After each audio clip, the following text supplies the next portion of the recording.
I am happy to join with you today in what will go down in history as the greatest demonstration for freedom in the history of our nation. 50 years ago, a great American in whose symbolic shadow we stand today signed the Emancipation Proclamation.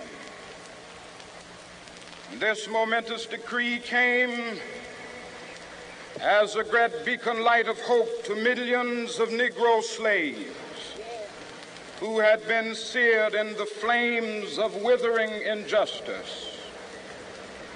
It came as a joyous daybreak to end the long night of their captivity. But 100 years later, the Negro still is not free. 100 years later, the life of the Negro is still sadly crippled by the manacles of segregation and the chains of discrimination. 100 years later, the Negro lives on a lonely island of poverty in the midst of a vast ocean of material prosperity. 100 years later, the Negro is still languished in the corners of American society and finds himself in exile in his own land. And so we've come here today to dramatize a shameful condition. In a sense, we've come to our nation's capital to cash a check. When the architects of our republic wrote the magnificent words of the Constitution and the Declaration of Independence, they were signing a promissory note to which every American was to fall heir.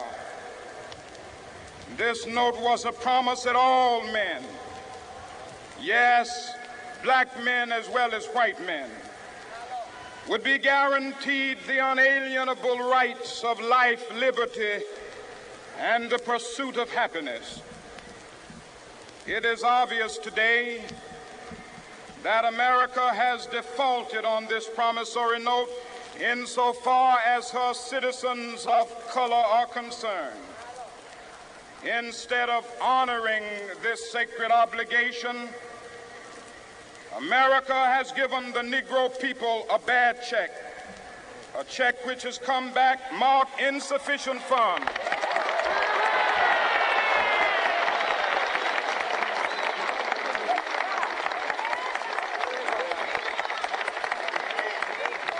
But we refuse to believe that the Bank of Justice is bankrupt.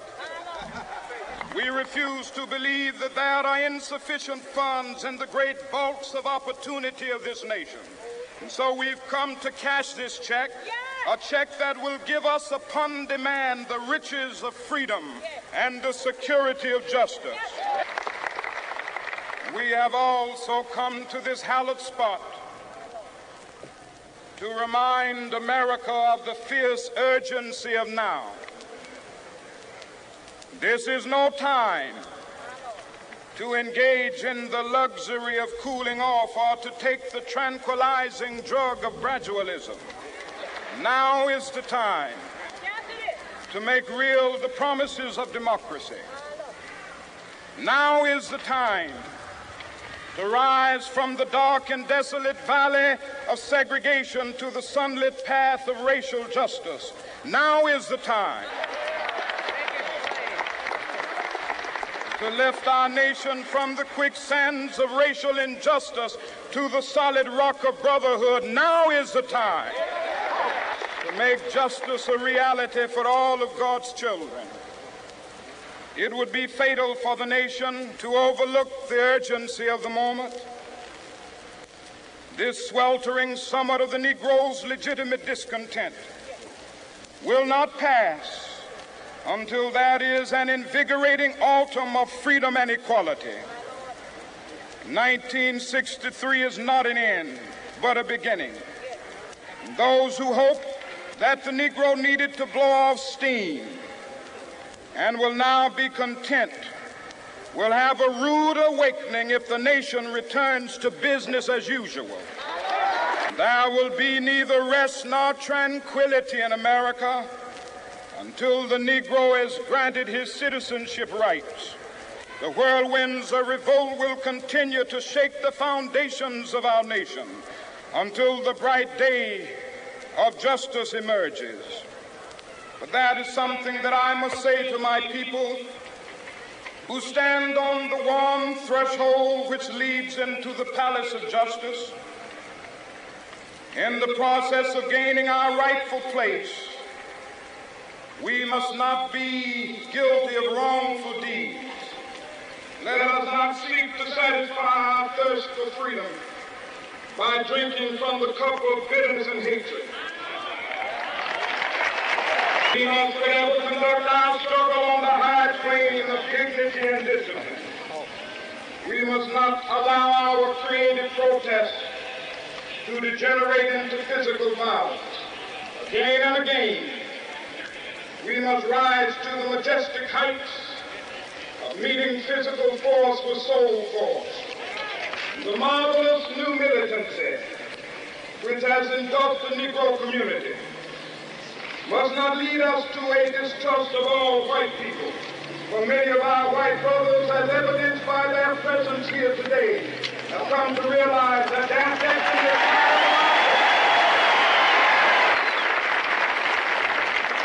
They have come to realize that their freedom is inextricably bound to our freedom.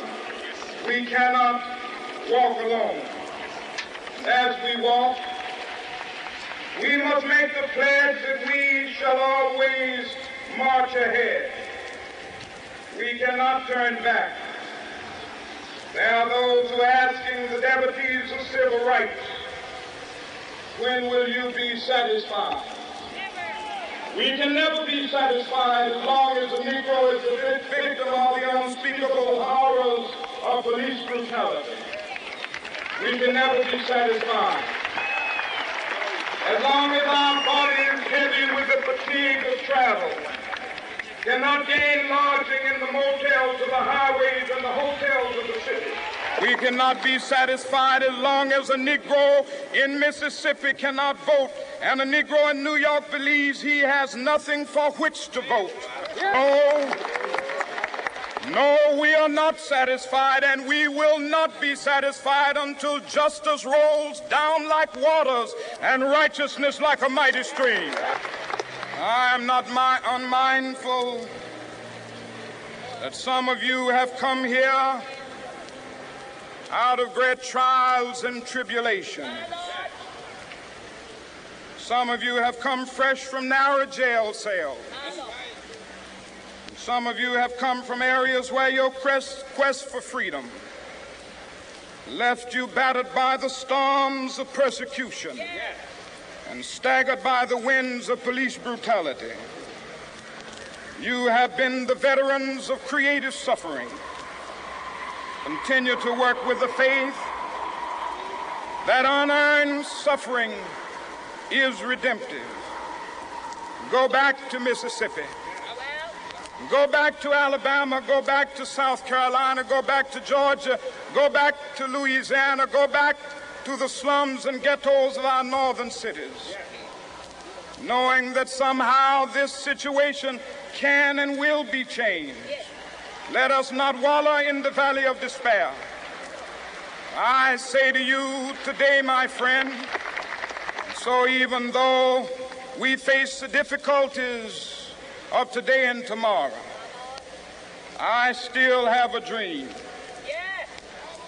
It is a dream deeply rooted in the American dream. I have a dream that one day this nation will rise up and live out the true meaning of its creed. We hold these truths to be self-evident, that all men are created equal.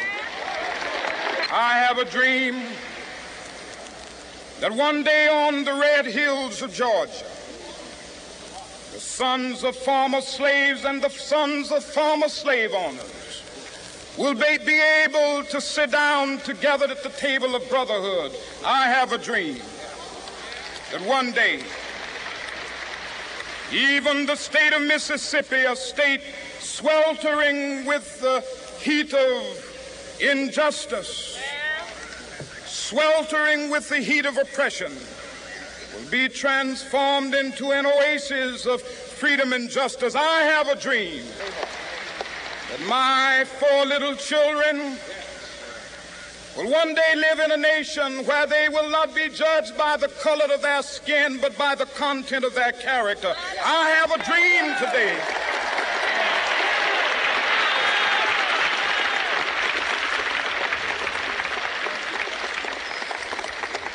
I have a dream that one day, down in Alabama, with its vicious racists, with its governor having his lips dripping with the words of interposition and nullification, one day right there in Alabama, little black boys and black girls will be able to join hands with little white boys and white girls as sisters and brothers. I have a dream today. I have a dream that one day every valley shall be exalted, and every hill and mountain shall be made low. The rough places will be made plain, and the crooked places will be made straight. And the glory of the Lord shall be revealed, and all flesh shall see it together. This is our hope. This is a faith that I go back to the South with. With this faith, we will be able to hew out of the mountain of despair a stone of hope.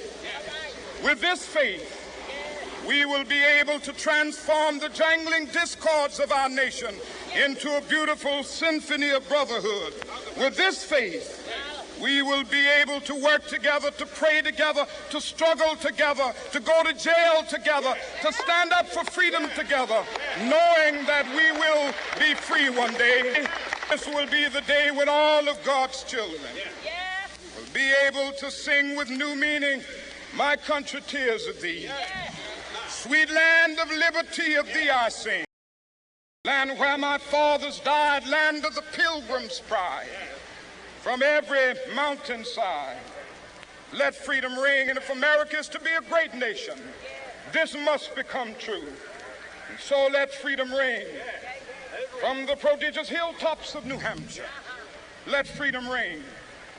From the mighty mountains of New York, let freedom ring. From the heightening Alleghenies of Pennsylvania, let freedom ring. From the snow-capped Rockies of Colorado, let freedom ring. From the curvaceous slopes of California, but let freedom ring from Stone Mountain of Georgia. Let freedom ring from Lookout Mountain of Tennessee.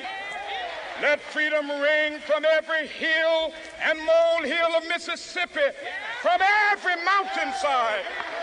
Let freedom ring. And when this happens, when we allow freedom to ring, when we let it ring from every village and every hamlet, from every state and every city, we will be able to speed up that day when all of God's children, black men and white men, Jews and Gentiles, Protestants and Catholics, will be able to join hands and sing in the words of the old Negro spiritual, "Free at last,